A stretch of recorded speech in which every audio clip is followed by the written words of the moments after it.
ಈ ನಾರಾಯಣಮ್ಮ ಅವರ ಕುರಿಗಳು ಇವತ್ತು ಬೆಳಗ್ಗೆಯಿಂದ ಸ್ವಲ್ಪ ಅಸ್ವಸ್ಥವಾಗಿತ್ತು ಅಂತ ಹೇಳಿ ತಿಳಿದು ಬಂತು ನಮ್ಗೆ. ತಕ್ಷಣ ನಾವು ಬಂದ್ವಿ. ಅಷ್ಟೊಳಗೆ 3 ಕುರಿ ಸತ್ತಿತ್ತು. ಅದಾದ್ಮೇಲೆ ನಮ್ಮ ಸ್ಟಾಫ್ ಬಂದು ಒಂದು ಟ್ರೀಟ್ಮೆಂಟ್ ಮಾಡಿದ್ದಾರೆ. ಆದ್ರೂ ಮಾಡ್ತಾ ಇದ್ದಂಗೆನೆ ಇನ್ನೂ 2 ಕುರಿ ಸತ್ತಿದೆ. ಅದನ್ನ ನೋಡ್ಕೊಂಡು ಮತ್ತೆ ಇನ್ನೊಬ್ಬ ಡಾಕ್ಟರ್ನು ಕಳಿಸಿದ್ವಿ. ಅವರು ಬಂದಿದ್ದಾರೆ. ಅಲ್ಲಿಂದ ಟ್ರೀಟ್ಮೆಂಟ್ ಮಾಡ್ತಾನೆ ಇದ್ದಾರೆ. ತಕ್ಷಣ ಒಂದ್ರ ಬಿಟ್ಟು ಒಂದು ಸಾಯ್ತಾನೆ ಇತ್ತು. ಸೊ ಅದಕ್ಕಾಗಿ ನಾವ್ ಈಗಾಗ್ಲೇ ಕೋಲಾರದಿಂದ ಸೈಂಟಿಸ್ಟ್ ಅನ್ನು ಕರ್ಸ್ಕೊಂಡಿದೀವಿ. ಮತ್ತೆ ಕುರಿ ಅಭಿವೃದ್ಧಿ ಮಂಡಳಿಯಿಂದಲೂ ಸಹ ಅವರು ಬಂದಿದ್ದಾರೆ. ಸೊ ಹಾಗೆ ನಮ್ಗೆ ಕೋಲಾರದಿಂದ ಡಾಕ್ಟರ್ ಲೋಕೇಶ್ ಅವರು ಬಂದಿದ್ದಾರೆ. ಎಲ್ಲರೂ ಬಂದು ಈಗೆಲ್ಲ ಪರೀಕ್ಷೆ ಮಾಡಿ, ಮರಣೋತ್ತರ ಪರೀಕ್ಷೆ ಮಾಡಿ, ಅವುಗಳಿಂದ ಏನು ಅಂತ ಹೇಳಿ ತಿಳ್ಕೊಳ್ಳಿಕ್ಕೆ ಸ್ಯಾಂಪಲ್ಸ್ ಎಲ್ಲ ಕಲೆಕ್ಟ್ ಮಾಡಿದ್ದಾರೆ. ಅದರಿಂದ ನಮ್ಗೆ ರಿಪೋರ್ಟ್ ಬರುತ್ತೆ.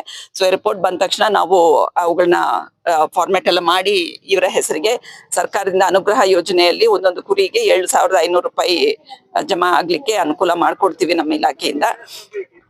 ಸೊ ಇನ್ನು ಇದೇ ತರ ಬೇರೆ ಯಾವುದೇ ಕುರಿ ಗ್ರಾಮದಲ್ಲಿ ಏನಾದ್ರು ತೊಂದರೆ ಇದ್ರೂ ಸಹ ದಯವಿಟ್ಟು ಈ ಅನುಗ್ರಹ ಯೋಜನೆಯಲ್ಲಿ ಯೋಜನೆಯನ್ನ ಇದ್ ಮಾಡಿ ನಾವು ಅವ್ರಿಗೆ ಸಹಾಯ ಮಾಡ್ಕೊಡ್ಲಿಕ್ಕೆ ಅನುಕೂಲ ಮಾಡ್ಕೊಡ್ತೀವಿ. ಬಟ್ ಅದು ಕುರಿ ಸತ್ತಾಗ ಮಾತ್ರ ನಮ್ಗೆ ಇಂಟಿಮೇಟ್ ಮಾಡ್ಬೇಕು, ಇಂಪಾರ್ಟೆಂಟ್. ಯಾಕೆಂದ್ರೆ ನಮ್ಗೆ ಕೊಟ್ಟಾಗ ನಮ್ಮ ಡಾಕ್ಟರ್ಗಳೇ ಬಂದು ಅಥವಾ ಏನಾಗಿದೆ ಅಂತ ನೋಡ್ಬಿಟ್ಟು ಅದನ್ನ ರೆಡಿ ಮಾಡ್ಕೊಡ್ತೀವಿ.